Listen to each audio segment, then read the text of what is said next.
How do you keep your head up when you're faced with what appears like total failure or setback or disappointment? I'm here to show you that no matter what happens, you can still feel good about yourself.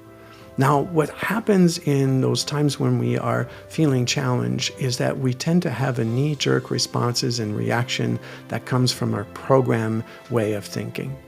Now imagine for a moment that instead of spiraling with this conditioned thinking, we could actually sit with this feeling for a bit that's actually rising up in our body.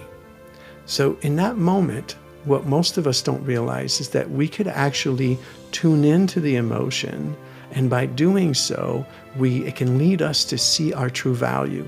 We can actually experience this sense of freedom, like as if we're coming back home.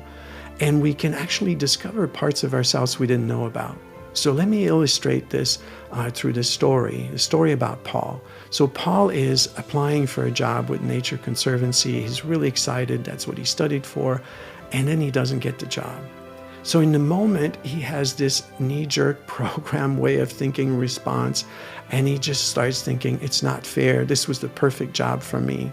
And as he thinks that, he then does something different in that moment. Instead of following this narrative, he takes a breath and pauses and starts to sit with this feeling for a bit.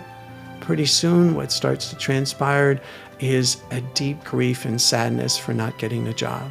And as he allows this sadness to be there and he tunes into this grief of, getting this perfect job that he wanted so badly, as he allows that, something else starts to transpire.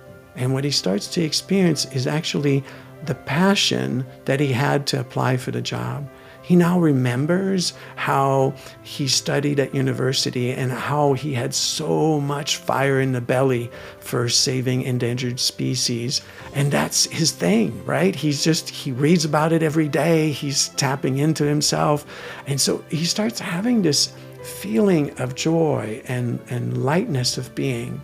And as he's tuning into himself on that level, what starts to come to his awareness is that the real disappointment wasn't that he didn't get the job. The confusion about what was fair or unfair had nothing to do with the job, but the fact that he was disconnecting from his own passion about what he so truly loves, and he started putting that in question.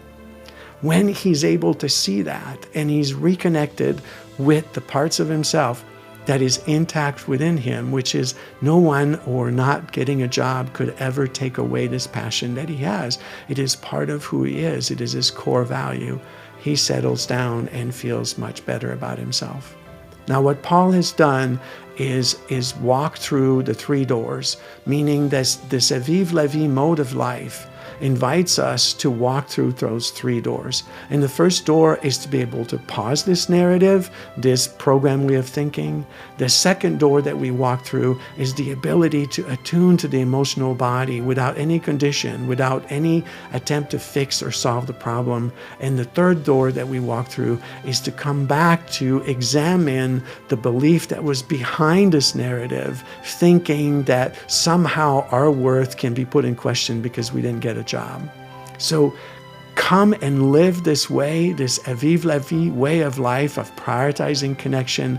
Register to be a guest on our podcast and subscribe to our channel.